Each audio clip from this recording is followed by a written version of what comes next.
Hello, ladies and gentlemen, and welcome to the Sorting Hat Podcast, where everything and anything can and will be sorted into the various houses of Hogwarts. I, as always, am your host, Michael Barryte, joined by my co-host, the wonderful Katie Reed. And as he introduced me, I had to ask myself, were we sorting everything into the various houses of Hogwarts to find more meaning in those things, or were we trying to find more meaning in ourselves?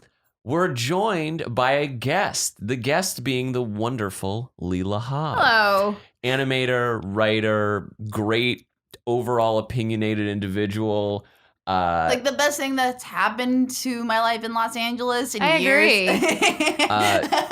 She has a YouTube channel, Only Leigh, which does a ton of exceptional mashups, which you might have seen, like Frozen is the New Black or Arrested Development, which is one of my personal favorites. And I say it every time, and you're like, really, that's the one? No. I agree because I remember myself having the most time making that one. Mm-hmm. But I think right now my favorite is the Stranger Things. Oh yes, you did Peanuts a Peanuts Stranger Things Christmas special. I think I was happy with it because I kind of took the time working on it rather than like working 24 hours. Well, a and day I also remember you even, because you sometimes will hit me up on just Facebook Messenger. Hey, what do you think? At very odd hours, usually around 11 p.m. Just being 11 p.m. Man, no, like 3, 4 a.m. or something like that. You're right. I was being generous. Remind me of the name of the series you do where it's the folks who are like at the movie theater and they're talking about the films and deconstructing them. The 5 stages? Yeah. That's on how it should have ended. Those are my favorite because I always love characters, and I think that's just the Seinfeld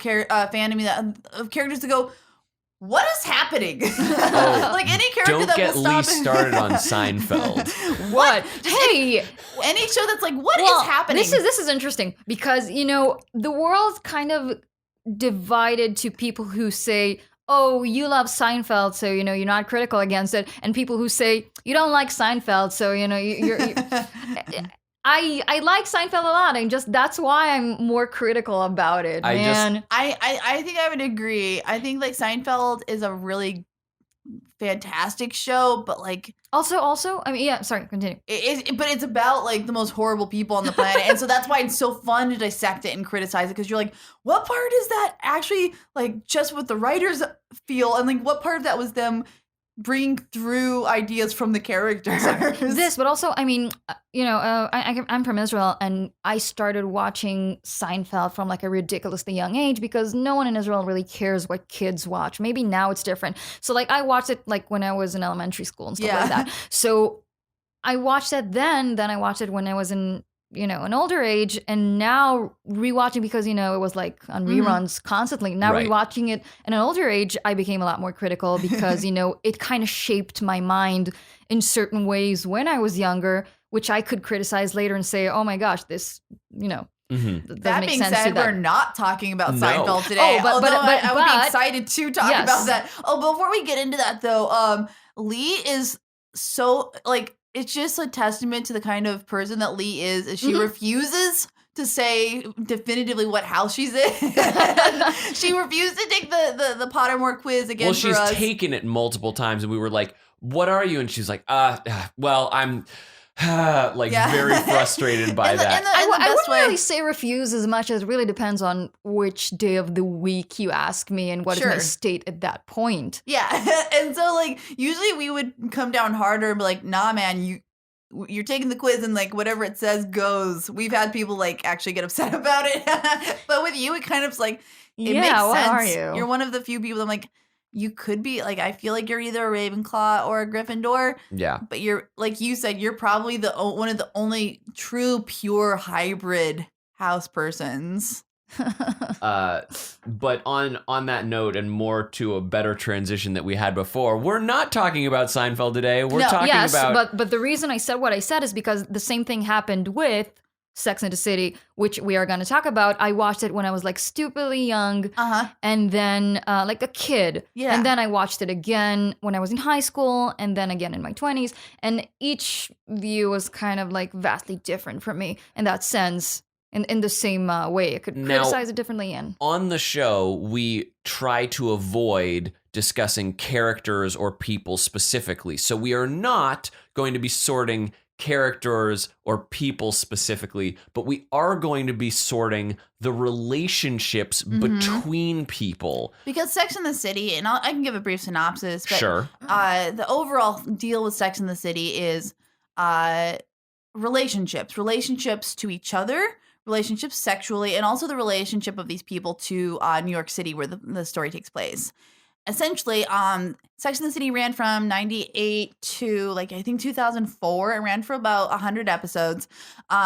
It was on HBO. It's actually credited with being one of the first shows to actually get HBO off the ground. So a lot of the shows that we love, we owe a lot of thanks to Sex and the City for establishing HBO as a legitimate network.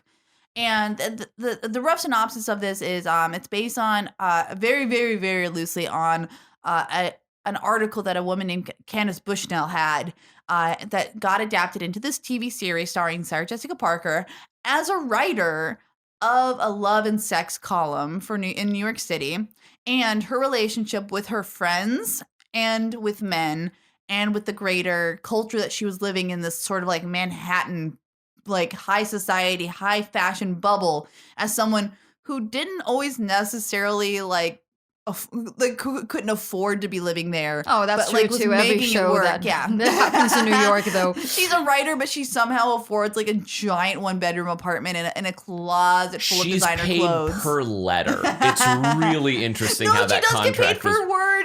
Word. Yeah, and it's a ridiculous amount that no writer actually gets in industry standards. I just was going hyperbolic because I know some journalists are paid per word. Well, I think they mentioned the price when she moved to Vogue. Yeah. So Vogue, I guess. Yeah, I remember that episode. But yeah, essentially it's and it was all about having frank conversations about the sexuality of women in a way that hadn't really been done in broadcast TV. But it was also very aggressively queer friendly for the time, because you have to remember this was 98, 99 when this came out, when it was shot.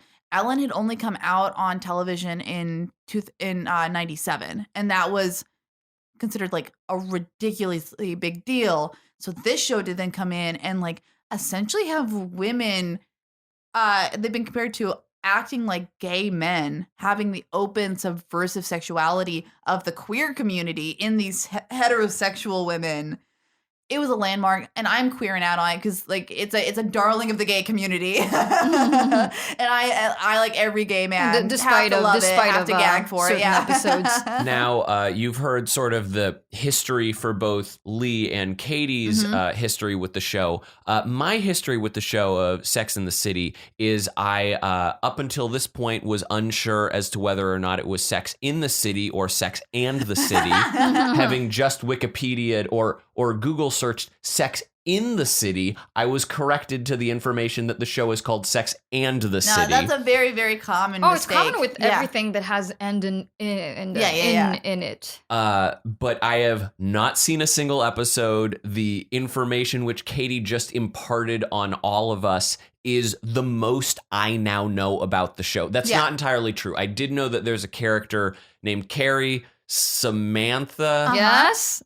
There's a character named Mr. Big. Yes. And can you tell us the names of the other two? Ooh, is there a Miranda? There is. And then one more. Oh, now that And funnily enough, I think you're the one of Upper East Princess. Ooh, does it start with an R? Sorry. No, Shoshana? Shoshana's from Girls. Sure. See? I'm just merging. You have your HBO women. I would say she's HBO sort of women-driven New York show. No, for real. Or Shoshana would love to get that comparison. Yes. Yeah. Charlotte. So it's Carrie, Samantha, Charlotte, and Miranda. Great. And New York City is considered the unofficial fifth woman of the cast because it's Sex and the city. So it's her relationship to sex and her relationship to the city that she lives in. Oh. That's so Sex in the City would be all about the sex, but this is this woman's entire focus and drive comes from these two things: her love of sex and her love of New York City. She's like Woody Allen, but she gets cute. She gets laid with men her own age. Right. Right. And not somebody who she's adopted. Right. Okay. Mhm. Moving on. Yes. Usually it's me who says something inappropriate, and you have to be like, "Come on, don't do this to me." Yeah, welcome to not being in your wheelhouse. You're gonna be wilding out on us. Probably not. Okay, so we're not going to soar any of the characters in the Hogwarts, but because I know you feel iffy about that, but I want to soar the three of us into the houses of Sex in the City, because knowing whether you're a Samantha or a Charlotte is very important, and a conversation that happened about 10 years ago, but Considering that I don't know any of the personality sort traits you. of any of these We'll sort people. you. yeah. So Well, what do you think? I'll give you a are? rough- Well, no. Let's start with you two because you Yeah. have the greatest sense of who that okay. is. Okay, so obviously I'm probably a Miranda in terms of I have the fashionable short red True. hair. Oh yeah, Oh, yeah. that's exactly. And I kind of give myself a lower threshold for bullshit before I call it quits on a relationship. And I That do is it. a very Miranda thing. Very Miranda. Okay, because so here are the characters. Miranda is she's very career driven. She's a lawyer. Mhm. She makes partner. But there's also a part of her that's fighting not knowing whether she wants to have the vulnerability of intimate relationships and also motherhood, and she ultimately gets both of those things. So she's the one who like has the most of those like how do I balance it all? How do I have it all sort of things. Mhm. And then there's Charlotte, who Upper East Side princess, Yeah. like you said. She's sweet. She's very kind of old fashioned. She's old fashioned, and she's the one who most is driven by a romantic sense of love, which leads her to go after who she thinks is right for her. Like she very much is like, this is how things go. So she ends up getting in a relationship that's really bad for her, but that she thinks is correct. And then Yes. later ultimately redeems herself by saying, what if I go not with what I think people should want for me, but what if I just go after what actually makes me happy? And she even ultimately converts from being a wasp, I think, To to being Jewish, Judaism. which is kind of she becomes the ultimate symbolism in which that also sense. like is perfect for her. Like it all makes sense, but ultimately she's most driven by what do people expect from me, and then what is actually going to make me happy. That's her conflict. And this sorry, I lost the name of the character. Charlotte. Charlotte. There we go. Mhm. Great. And then you have Samantha. Samantha is the one who always gets the most crazy storylines because she is Sort of the comic relief. Yeah, because she is so aggressively sex positive and non-judgmental that like when she's on screen, you know anything's about to happen. Mhm. And her big thing is she has always just been like, power is the thing that's important to me. And so she's also very successful in her career, but it's never much of a source of conflict for her because she's just got that shit on lock. What she doesn't have is vulnerability. Mhm. More than Miranda. Samantha very much is fragile in a lot of ways, but it fucks her up for you to know that. And that's why she, like, a lot of people want to say that she's the character who's the most two-dimensional, but I think that's not fair. Not fair at all. Especially like in the later seasons, she experiences, because she's also older than the other women. Mhm. So she's the one who's giving us those glimpses into things that older women aren't usually allowed to talk about, like menopause or cancer. She experiences both of those on the show, and it's really beautiful. And Kim Cattrall fucking murders that role. Like anybody else who would have approached that role, it would not have been as dynamic. I don't think the show would end up as iconic as it was. And she was not, and she's so underrated.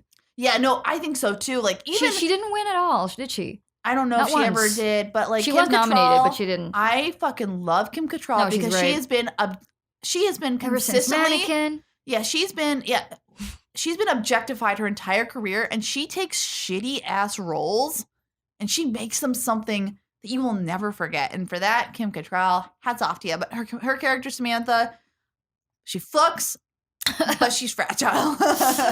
And then Carrie. the kind of she's like kind of the main protagonist of the show as much as it is an ensemble. She is the one who is people have the hardest time relating to her. Ultimately, I feel, even though she is the one you're supposed to be looking to as like what is normal, she is the one who who contradicts herself the most. She's a philosopher in that sense. Yeah, And she's constantly searching for the truth. And I think that's ultimately what her conflict is not feeling like, can I trust? Can I be trusted?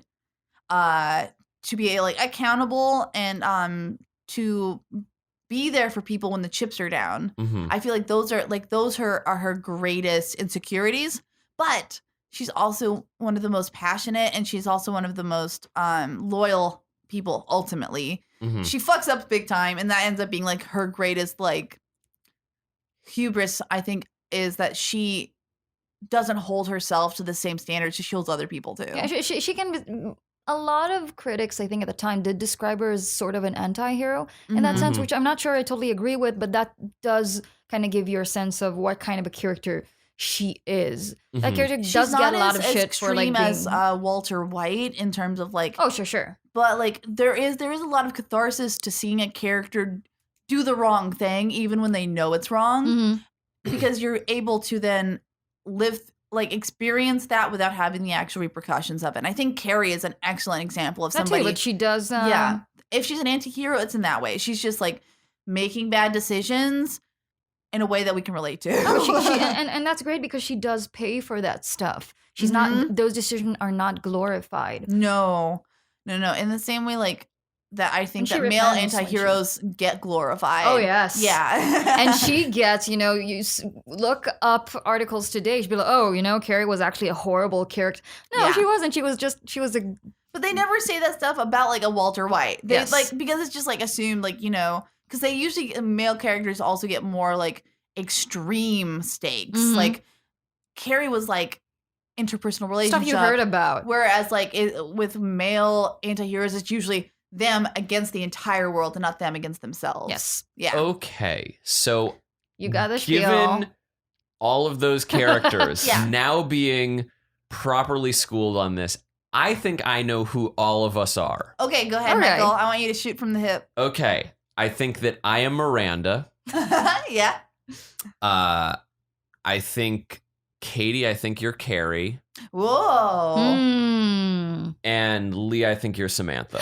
Oh my gosh. That's I the would- best compliment I've ever seen. Oh my god, I totally agree. Oh. Yeah. On all of these? Actually. I'm wondering. Yeah, you Hell might be. yeah. That's probably like testament to you giving us great On one setups. hand, yes. On the other hand, you might be Miranda because she does hold traditionally masculine conflict. The power Yeah. versus... Yeah. Because I also do sometimes think about like, family is like, I don't want family in a traditional conservative way, Mm. but I do long for a family like secretly, like if I'm just like really honest, like in a way of like having a sense of community Mhm. that will be there for me in the clutch. Like that if I do fuck up in my career or anything like that, I have that sense of community. Right, but I would argue, based on just what you've told me, Yeah. that the passionate and loyal sides of Carrie are attributes that also exist in Miranda, which allow you to like argue that you can kind of pull that Yeah. family component. And knowing you as long as I have, like when you are paired with somebody, you will fight for them tooth I and am. Yeah, nail. that's what is I'm Carrie. more romantic than Miranda would ever be. Miranda hates romance, and I love it. I look forward to getting wedding invitations. So if any listeners out there want me to go and cry and eat cake with you, I'm down. I think it's my low threshold for bullshit that like fights against the romance. So yeah. Yeah. I think you're right. I want to be Miranda, but I'm probably Carrie. Which is like I said, I don't want to admit that because like Carrie like does some selfish shit sometimes, and all I of them probably probably. do too.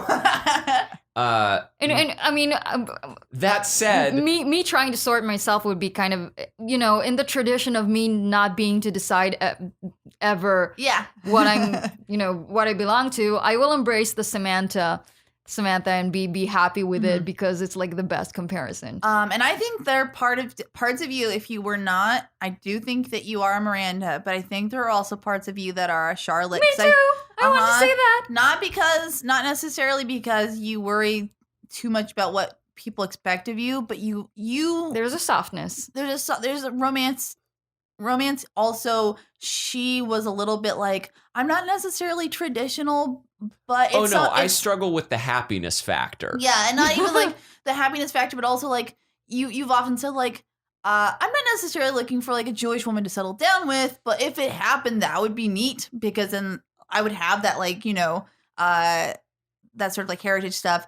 And Charlotte was all about like trying to figure out like, how can I get into that culture that I'm part of more and like respect those boundaries. So now that we've sorted ourselves as to the various characters, we have a larger and more daunting task, which is going to be increasingly difficult for me because we're sorting the final coupling off of characters with characters who I've not have been introduced to yet. Oh, Leigh, before we get in, yes, should we decide whether the movies are canon or not? They are not.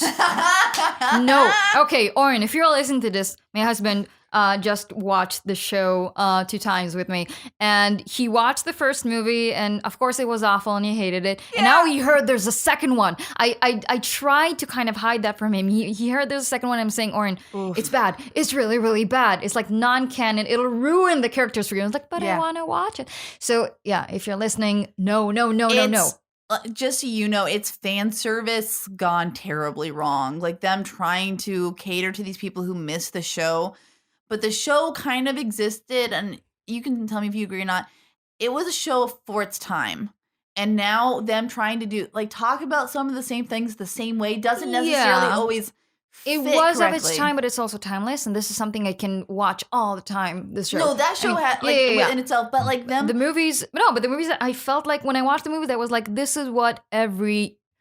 one who had not seen Sex and the City thinks Sex and the City is. That's completely right. Yeah, it's vapid. It's so it's empty, a weird distillation because they were trying to sell a whole season over 2 hours. Mm-hmm. Yeah, so no, the American Girl in Paris of my episodes was an actual joke when they went to was it Dubai or that was the second movie. I'm just going to go ahead and say that's not a joke. That's not even like a proper pun. No. It's just not exists. We're American Girl in Paris. I guess A it's and like B. a fair enough pun.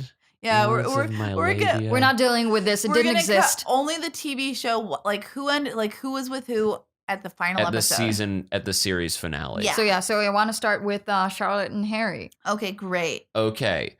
Charlotte and Harry. So Charlotte, who is now Jewish, is with Harry. Yeah, also Jewish.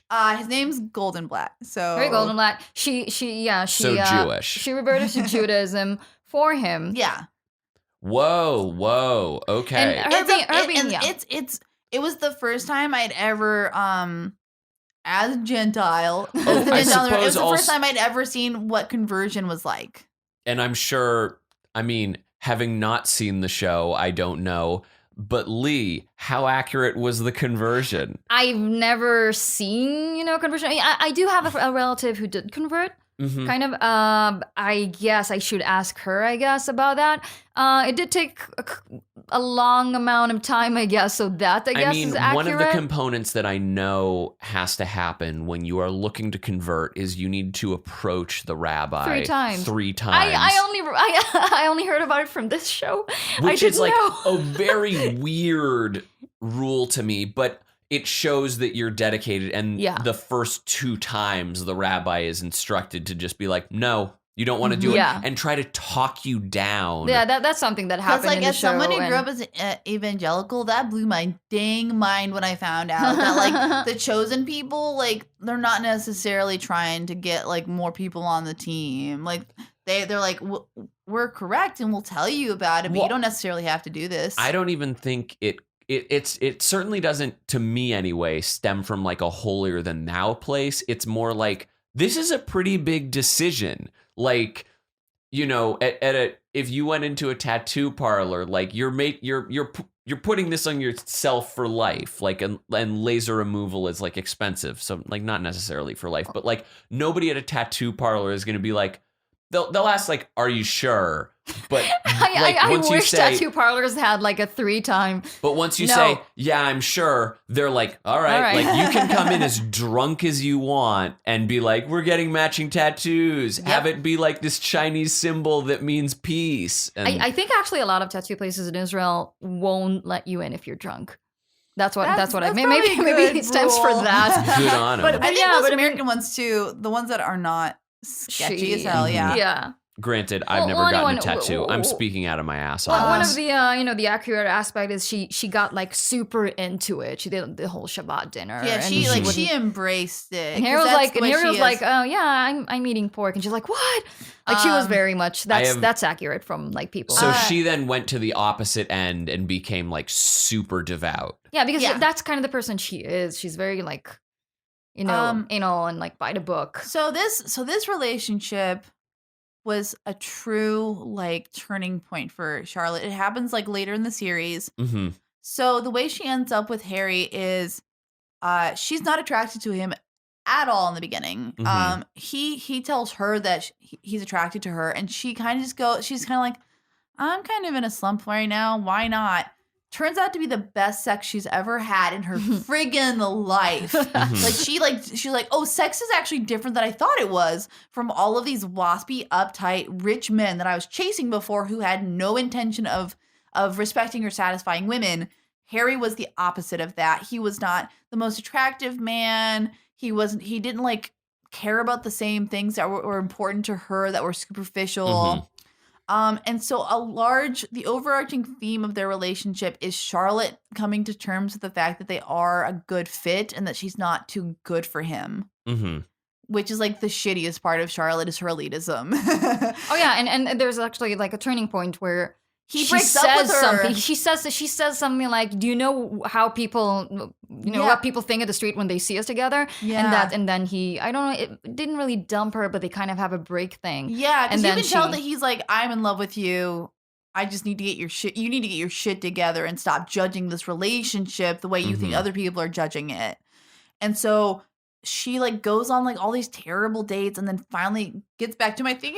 There's the sweetest scene. She's in she's Jewish now, so Yeah. she's in a Jewish couples thing. It's like And a singles mixer, Yeah, right? and she's standing there, and someone is saying, "Oh, now all the people are all the guys that are left are like the fat and bald one," and she lights up because that's what Harry is, and she's looking for him, and that was like the and sweetest so they part. get back together, and it just makes Charlotte go from somebody who is trying to please the world to somebody who knows what the world can offer her, Mhm. and like to make her actually happy. And like out of all of the relationships, I really love that the relationship is so I was only sweet. able to appreciate it in an older age. I think so too. When I was It's younger, I was more- like, "Ew, why?" And then Yeah. I was like, "Oh, they're perfect." This sounds like a Hufflepuff to me. It really Yeah. is. It really is. For sure, because they even like it's so sweet. Like she had fertility issues that caused her other marriage to like fall apart, Mm-hmm. and so his like just like So we'll adopt. yeah, and like we don't have to be that religious. Like just like a sweet like I'm gonna love you unconditionally. Mm-hmm. Makes it the most I did feel Hufflepuff. like a lot of Judaism and Jewish philosophy was kind of inserted in it. He did say something like, what can you do?" and is that like a sort of like overarching Yeah, I theme? feel like the Jewish philosophy is very much like, if you run into trouble, that's just think- the way it is. Just like, the Yeah. is a very in a we've been here before sort of way, or I What? think the Jewish people have come to terms with shit gets real. You deal with it. Yeah, something like that. And, I and that's mean, kind of the philosophy that she needs to learn most too. of the Jewish I agree. Most of the Jewish holidays are just they tried to kill us, Yeah, they like, didn't, let's eat. Yeah, no, you're right, Charlotte, because Charlotte's also the most extra and like, oh my god, you guys! Like, Yeah. there's a whole episode of her freaking out because she's not sure if she likes having her butthole touched. Mhm. Like, Okay. her having an existential crisis about it. And so I think, like, converting to Judaism, like, just let her relax. Yes. And, like, go, like, oh, stuff does get bad. Mhm. I can go, it's not going to destroy me. I'm And- assuming she went conservative as far as her Judaism went, Well, not I think obviously not orthodox. I think it's like No. when you're a new convert to anything, you can probably remember from like even in like secular things like improv or acting or thing, you get way too into it at the first, and then you kind of like settle down after a while. That's pretty much what her relationship to religion No, was. he's not a. But she wasn't he's going not orthodox. Hasidic. No. I mean, that would be a real interesting turn. No, come on. She needs to wear her fashionable dresses. Well, Yeah. exactly. That was what I was thinking. Yeah. Was like, if they're wearing, past the leg skirts. She would find a way to work it. And, But like, still I not. could hat even covers and imagine her whatnot. like also like later in life becoming like one of the Jews for Jesus. Well, anyway, so Hufflepuff, because So they're the a Hufflepuff. loyalty, Yeah. it gets the work done. Jumping on into our next relationship. Who is it? We said Miranda and Steve, I think. Miranda and Steve. Okay, so Miranda, she was the Yeah, she's the person who's always said my career comes first. I Right. come first. I love sex. I love intimacy, but don't push it, buddy. And Steve is the person who comes along and pushes all of her buttons the wrong way. Forgive me. Is this just a situation where like everybody basically finds the perfect puzzle piece for them? not exactly. I mean, with Steve, I wouldn't say it's kind of the perfect puzzle piece as much as for Charlotte. That's what she. Because I just want to make sure that based on that, because it's like, oh, they complement one another so well, like will make me inherently No. lean That's Hufflepuff. the thing with the characters. They do get what. Apart from Carrie, we'll talk about later, they do get what they need. So for Charlotte, she needed stability in her relationships because her relationships were, monuments before and now in statues. And now it's a real organic thing. Mm-hmm. And for Miranda, she needed to chill. And chilling for her is getting that relationship that doesn't kind of as complimented her as well as Charlotte, but kind of needs to realize this is a human being. And I can't expect him to be like perfect for me. Yeah, because Miranda is more socially awkward. It's kind of like this is the opposites attract. Charlotte and Harry were not necessarily opposites, but they were just complementary. Each other, this is like her meeting. Like she's very uptight. He's so chill. She is very no nonsense. He loves to goof off. He's very charismatic. She is a high powered partner attorney. He like owns a bar, but before he was for a long time he was just bartending, and their first conflict was over she was earning more than him, I think, and he had a bit of a trouble with that. He was living in her house. That was kind of the main conflict because they were together. When did they begin together? Second season. Yeah, they split up. They're one of the like all of the show has a lot of on and offs, but theirs is the one that you feel the most confident. Like, oh, you're gonna end up together, and they are the only couple I think by the end of the series, right? That has a child together. Yeah, and the child was conceived in a kind of ridiculous way. They weren't together, but he had his ball removed because he had cancer. So he's also Miranda seems to have like a fear of being weak, whereas Steve, like, he gets cancer and she has to deal with all of the repercussions and all of like those ideas of like, what will I be without him?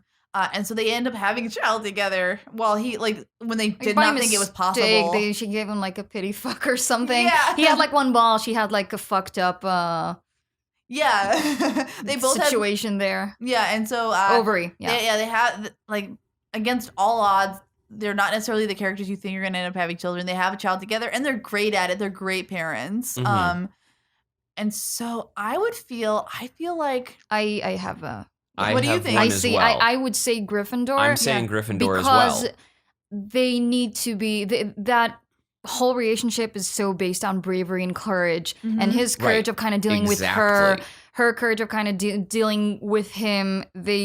She moved to Brooklyn for him. That was like her biggest fear. Oh yeah, no, she's bougie, but like in a way that she's not really trying to do it for anyone else. She just is. Yeah, she doesn't do it in a social climbing way, the way Charlotte does, but she's just a picky bitch.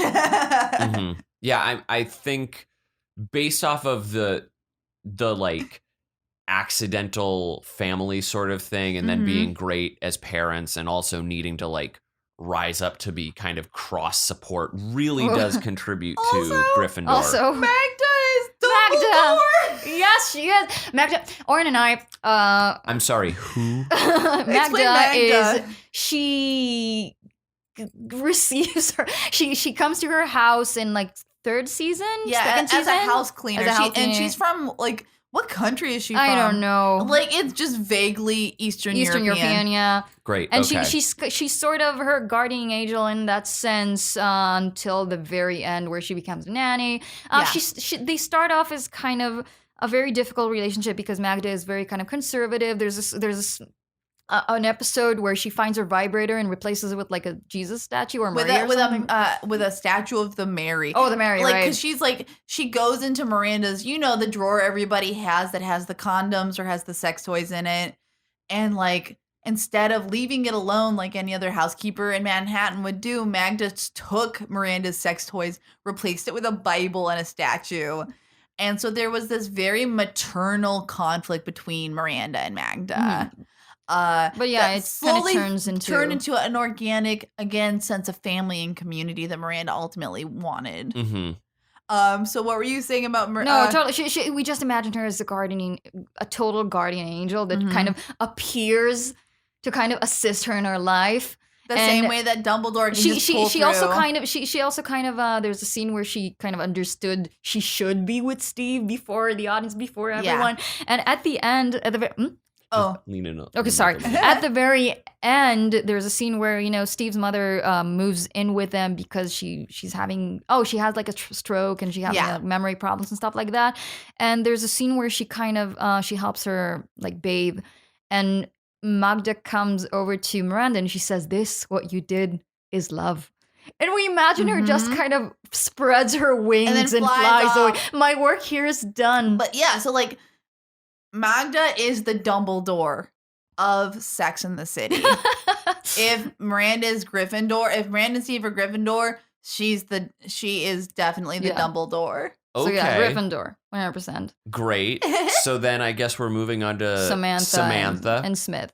Ooh, Samantha. Who I'm just going to shoot from the hip, not even knowing how the pairing is, and just assume that it goes Slytherin. But Well, Samantha is a Slytherin, but it gets more complicated. She met Smith. I mean, it started off as casual as anything. She kind of meets all her of her men. stuff was, for the most part. She tries out love every once in a while and goes, "Oh, I'm bored," and wanders off. So she's just like one night stands, and one night stand happens to stick.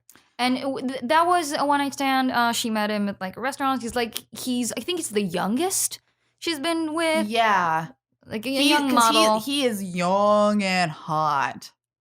Yeah, and it kind of starts with So her, she's cradle robbing. Sort of. It's not really, because what happens is they kind of have sex. They hit it off in that sense, and then she kind of realizes that he has like certain dreams and he wants to be an actor, and she decides, okay, I will help you kind of fulfill your dreams, and she's a PR. She becomes kind of his PR and makes him like this humongous star.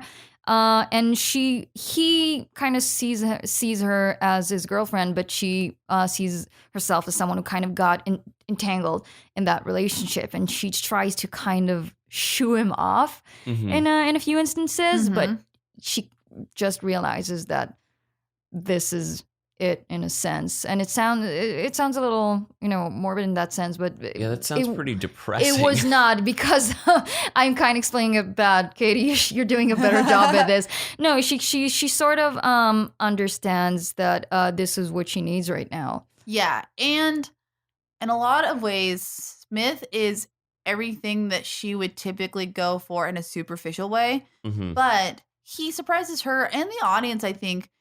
When she goes through her bout with cancer, she loses her greatest weapon to her, like what she thinks is her sexuality as a woman, her sensuality. She loses her libido, she loses her hair, so she doesn't look like the woman she wants to be, and she doesn't feel like the woman she wants to be. And she actually tries to, that vulnerability makes her try to push him away. And there's actually a very poignant part where he compares her to Winter and says, just because the leaves are bare doesn't mean the tree's dead. which, doesn't sound really good on surface, but then later, while he's off and they've been kind of separated, he sends her. He's on a movie, not like separated. He sends her this note saying, looking forward to the spring, like letting her know, with flowers. I love you.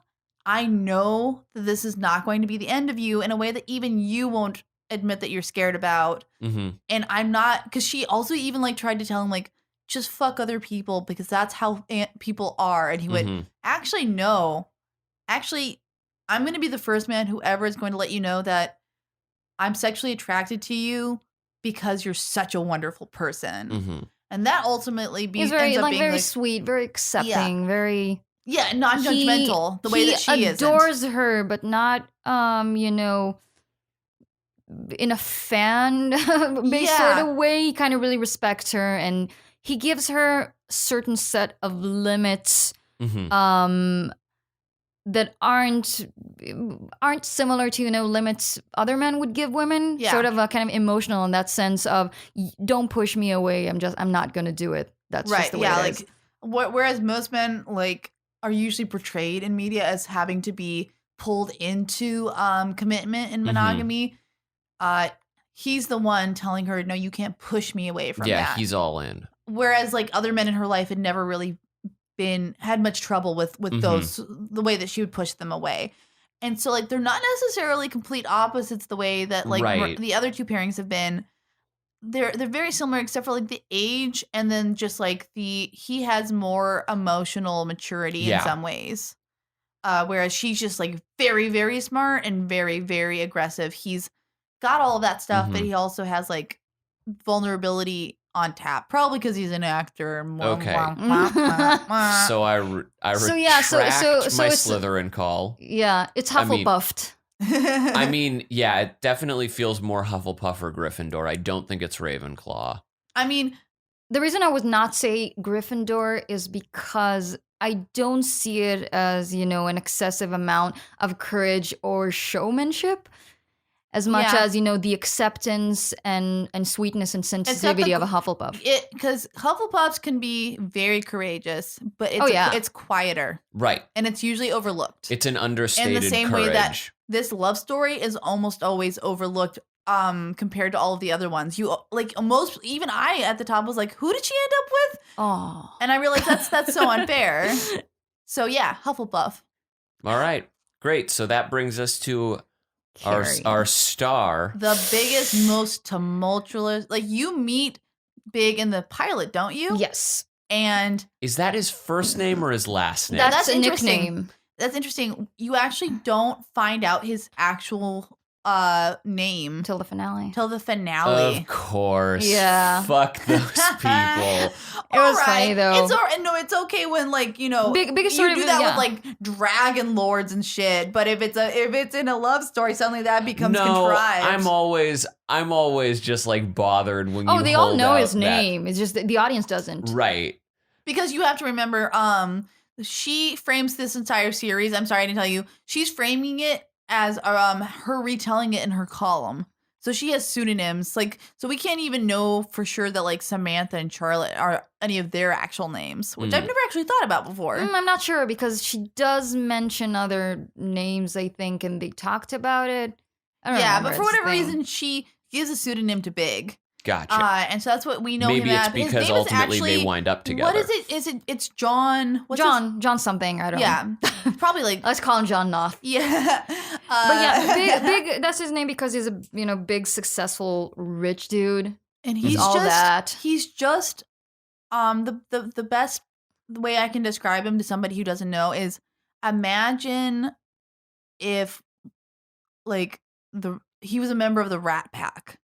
Okay. He is old New York. Gotcha. He smokes. Mm-hmm. He goes to jazz clubs. He likes them young and pretty. He is a millionaire, and he's handsome as fuck. He's always in a suit, and he always calls her kid. He calls her kid. Their relationship is very much old Hollywood. Yes. Mm-hmm. Trying to figure out how that works in modern day Manhattan. That's a big conflict between them because of her being like, I love New York and I love its history and I love the way I'm romanticizing this man based on how I feel about the city itself. Right. And then realizing, but there's also parts of New York City that are shitty and like are toxic and are not good for me. Mm-hmm. And so I think the Big kind of represents the city to Carrie also. No doubt. And they kind of go on and off all throughout the series. Yeah. I mean, the season 1 ends with them breaking up, I think. I believe so, yeah. Yeah, she goes through, other men. Mm-hmm. And like, I think I feel like they did a very good job of not making me go like, but they're going to get together at the end. I honestly, I'm not sure they knew themselves. Yeah. I watched it and being like, what's going on? I don't even know if I want them to be together, even though like, that's not good for them. But I want it because they have I will say those two actors have some of the most like genuine chemistry I've ever seen. Mm-hmm. And I'm like, the writing's fantastic, and then they just act the hell out of it, and there must have been some genuine attraction to each other. I always love that sort of gossip. Like, at the end, she goes to. I mean, the last 2 episodes is her kind of going to Paris with this artist played by oh, is that Baryshnikov? That was awesome. The dancer. Yeah. He played a major his recurring role. Sure. Okay. He's good. We're nerding out now. We're getting too in the weeds, but a big crux of what ends up being toxic about the relationship is that Big and Carrie at different points cannot commit to each other. Mm-hmm. Or they prioritize themselves over each other in different ways. And there's even a large part of her destroying what a lot of people would argue is the actual better pairing. I don't personally ascribe to it. I don't either. But there's a character named Aiden. Mm-hmm. And he is everything that Big is not. He lives in the city, but he's a carpenter. He works with his hands. So he has his own business. He's working class. He's like brought himself up to his own successful level. He didn't inherit the wealth the way it's kind of implied Big did just by how wealthy he is. Mm-hmm. He is kind. He's respectful. And more than anything, he's like, Carrie, from the moment I saw you, you were it for me. Mm-hmm. You were it. And it's a very kind of pure love that I think drives her away because she's like, I want someone to fight for me in a way that makes her the anti-hero. It's like, I need, like, she self-admittedly goes for the conflict, whereas he doesn't present any to her. Mm-hmm. She cheats on him with Big while Big is married to a supermodel wife that he left Carrie for. And it's the biggest moral quandary that Carrie gets herself into the entire series is she can't justify why she's doing this to Aiden. Mm-hmm. He didn't ask for it. He's never treated her badly, but she was selfish. Mm-hmm. So even, and I bring this up because it did affect their relationship, the relationship that Big and Carrie have. Mm-hmm. It's forever kind of like, you can't uncrack an egg sort of thing. Mm-hmm. They live with this sort of like tension of, we don't know if are the best people around each other, but we can't seem to get each other out of our minds. And so that's the kind of relationship that they have. And at the end, she kind of she is with this artist Petrovsky guy, and I think he was designed for us to miss Big because he was very kind of pompous. It was he had the same sort of like slightly older than Carrie angle, this Russian dude, but he was more paternalistic and like just not as playful. And you knew that Carrie needed someone to make her laugh. And it was a character that was very foreign to the series, not just by his nationality. It was he didn't get her jokes. He didn't get the people around him. Yeah, and she found herself being like, it was almost as if he was the embodiment of the criticism over the show. Yes, like this is just a vapid, like he was the embodiment of everything in New York that was not good for her self-esteem, whereas Big is like was maybe not good for her like mental well-being, but like both spoke her language. Yeah, but she tends to go after men that she is trying to seek approval from. Mm-hmm. She's very vulnerable that way. Well, he invites her with him to kind of move to Paris, and that's like a big deal because it means I'm gonna leave New York now and all my friends and all everything. Yeah, it'd be like Woody Allen being like, I'm gonna move for a woman. It's like forever. Okay. And while she's there, they all kind of understand that she's miserable. Big, before she leaves, tries to kind of talk her into maybe forming a sort of relationship together again, but she kind of snaps at him for a good reason. Like, why do you show up every time I'm happy? You're just coming over here to ruin my life. Not realizing she keeps doing it to him too. Oh yes. I mean, I think I have. Wait. But at the end, we have to give him context. Yeah, he sort of. He kind of have this conversation with her friends. Should I go after her, or you think her friends are like pissed at him? They hate him. Other than Charlotte, who is like has this romantic idea of them having to be together, and he asks them, you're the biggest loves of her life. Should I go after her now and kind of do this? Big thing. And they say, like, yeah, he goes all the way to Paris and kind of sweeps her back to New York in that sense. Very, very kind of romantic old movie fashion of I'm saving you right now. And like the finale was so cathartic for so many people because this in the final episode, Big like gives embraces a big gesture. Her. He embraces her and he like whispers it. He says, "You're the one." And that was something that he had never been able to say to her over nearly 10 years of television. So that was like every gay man in America went, oh. Now, on one hand, I will admit watching it is cathartic. You are happy. But unlike the other three characters, I think she did not get what she needed. She got what the audience wanted. Exactly. I think that she needed to not have anyone. No, I think that's probably she needed to be alone. Spinster Carrie. Because she is also the person who seems to get the most, not necessarily, like everyone else frets about like whether I would say Samantha doesn't give a shit whether she's alone or not. Everyone else, kind of has it in the back of their mind that this is important. But Carrie really... She defines herself by she gets into some of the worst relationships because she feels like she needs to be in one. So I think that would be, a relationship where I would say it was a mistake, even though, it was cathartic. It was fun to see. It was, but it was, as an audience, for the character, it was not the right thing to do like the other characters. I'm actually leaning towards Slytherin. Yeah. Yes. Because a lot of self-serving, selfish stuff happened in the relationship. It seems like everything about what they were doing leading them in and out of that relationship was always personal and a little bit manipulative. Yes, for sure. And there was a sense of both of them having like, it was pride that was also driving them in and out of the relationship. And there's a lot of manipulation too, just by the very token that Carrie is the narrator for this entire thing. Right. We have everything is seen through her lens. Yeah. And if she's still coming off that selfish, even when she's telling it, we know that it's like, this is self-serving. And so, that wraps us up for all of the relationships. I just love these characters so much. Yes. They were a part of queer media at a time that it was still hard to find stuff like that. And even though it was about heterosexual relationships, there was a lot about it that resonated with the gay community. And that's why it's so, I mean, it was written by a gay, it was developed and written by a gay man. Yeah.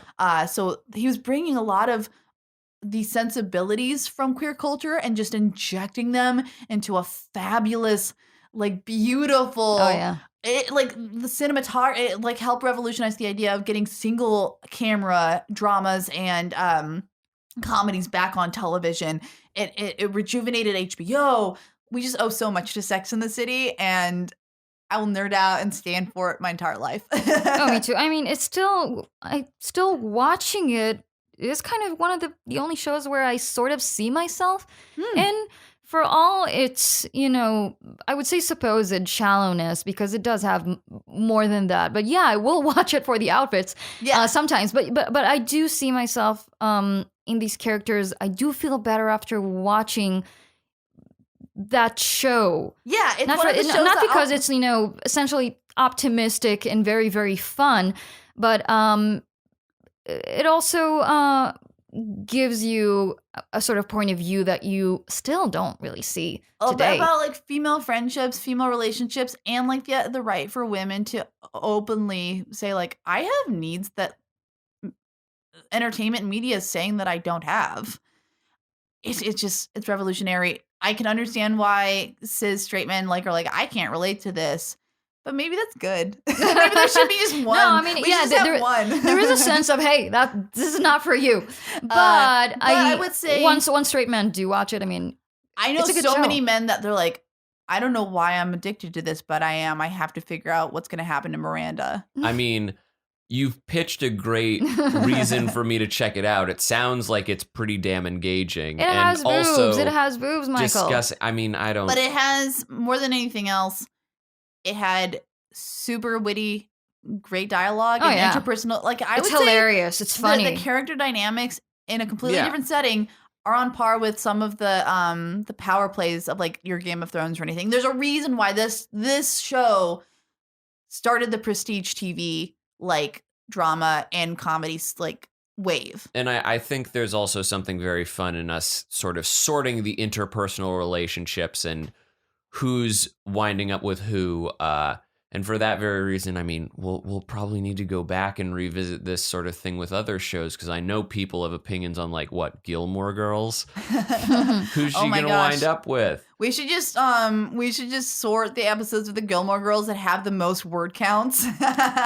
But on that note, I would like to thank you, Leigh, for joining us. This was so super fun. Yeah, you brought so much of the same enthusiasm for this show that I don't find in other people. So, where we can be finding more of you both on Twitter and YouTube, where at? Yes, Twitter on Leigh Lahav, LeighLahav, and on YouTube, only Leigh, ONLY, LEIGH. And I hope I'll have new content soon. But you can definitely there. watch all of the previous stuff that she's done, because it's all fantastic. Yay. You can get more from me at Belated Media on Twitter and Belated Media on YouTube.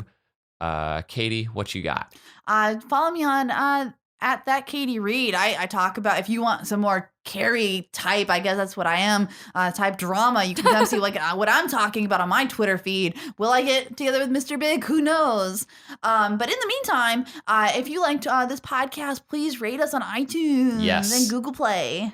Yeah, and, we love those reviews. And if you have corrections on maybe some things were sorted not the way you felt that they should be. Argue with me. I love arguments. Yeah, reach out to us on Twitter, or you can also reach out to us at SortingHatPodcast@gmail.com, making any suggestions for either themes that we should be covering, or if you happen to have the contact information of experts or comedians within the Los Angeles area. We are always happy to receive suggestions. Thanks all so much for listening to this Sex and the City themed podcast of The Sorting Hat. Michael, I would say you just got that one laid to rest. Were you doing a Carrie there? Samantha. Oh, that was Samantha. Yeah. I get it. I'm still learning. It was good. I think I do a decent Samantha.